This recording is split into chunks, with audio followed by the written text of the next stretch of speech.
Kalian sudah hafal apa nih? Saya Siska Dewi Anggra ini. Saya Nurul Lisa Fitri. Saya Wianti Salama. Saya Siti Aisyah.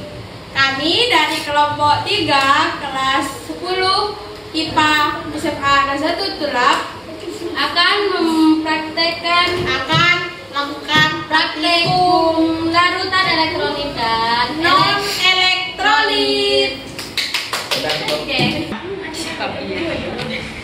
Nah, jadi di sini sudah ada alat dan bahan untuk melakukan praktikum. Di sana ada NH4CL0,1M, ada gelas kimia, termometer, multimeter, kertas, air, kertas lakmus, dan pipet tetes, larutan HCl 0,1, cawan lepus, dan yang terakhir ada larutan NaOH 0,1 m. Oke, let's go. Nah, jadi di sini sudah disiapkan alat dan bahannya untuk melakukan praktikum, teman-teman. Nah, pertama kita siapkan alatnya. Jadi kita akan melakukan praktikum yang pertama pada air. Pertama kita masukkan air pada gelas kimia. Nah, masukkan secukupnya. Sudah cukup. Kemudian kita ukur suhu air tersebut menggunakan termometer.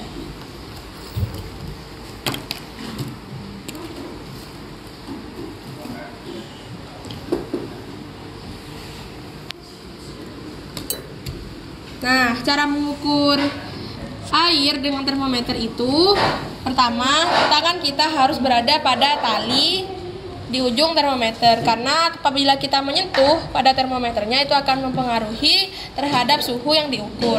Kemudian ujung termometer yang di bawah tidak boleh menyentuh pada dasar gelas kimia, jadi harus di tengah-tengahnya. Nah, diperkirakan suhu air yang kita ukur itu 30 derajat. Nah, lalu kita masukkan pada data.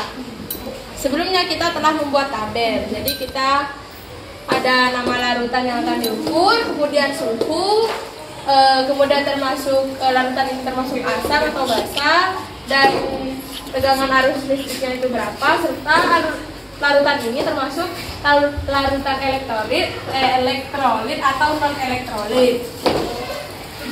Jadi kita masukkan air 30 derajat. Kemudian setelah itu kita ukur arus listrik pada air menggunakan multimeter.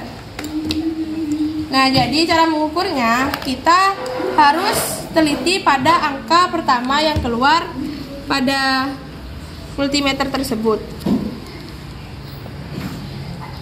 Jadi kita masukkan ujung sisi positif dan negatifnya. Ulang. Angka pertama kita lihat ya, 1, 2, 3. Berapa? 12,8. 12,8. Nah, jadi kita sudah menemukan arus listrik pada air tersebut 12,8.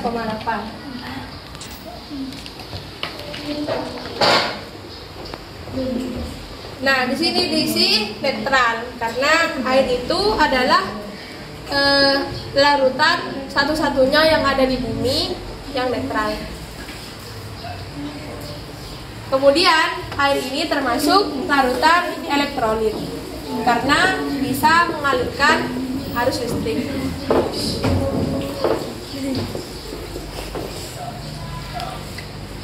Kemudian kita lakukan hal yang sama pada larutan yang lain seperti larutan NaCl, HCl, dan berbagai macam larutan lainnya. Jadi setelah kita lakukan praktikum yang sama secara berulang pada larutan yang lain seperti NaCl, HCl, dan campuran air dan sabun, itu kita bahwa air tersebut termasuk pada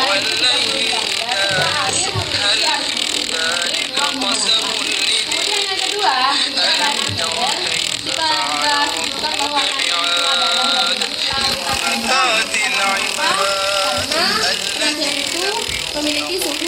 derajat dan memiliki arus listrik 3,8. Dan NaCl itu termasuk larutan asam.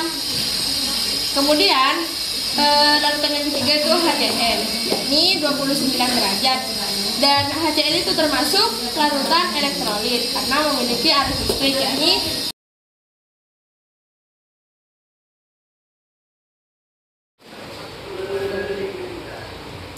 baik, cukup sekian artikel dari kami. Kurang lebihnya mohon maaf. Assalamualaikum warahmatullahi wabarakatuh. Feliunata. Nala, Al-Rahim, teguh bertekir, An-Jasor. Nata, berkarya, Berkarya, beramal, dan bertakwa.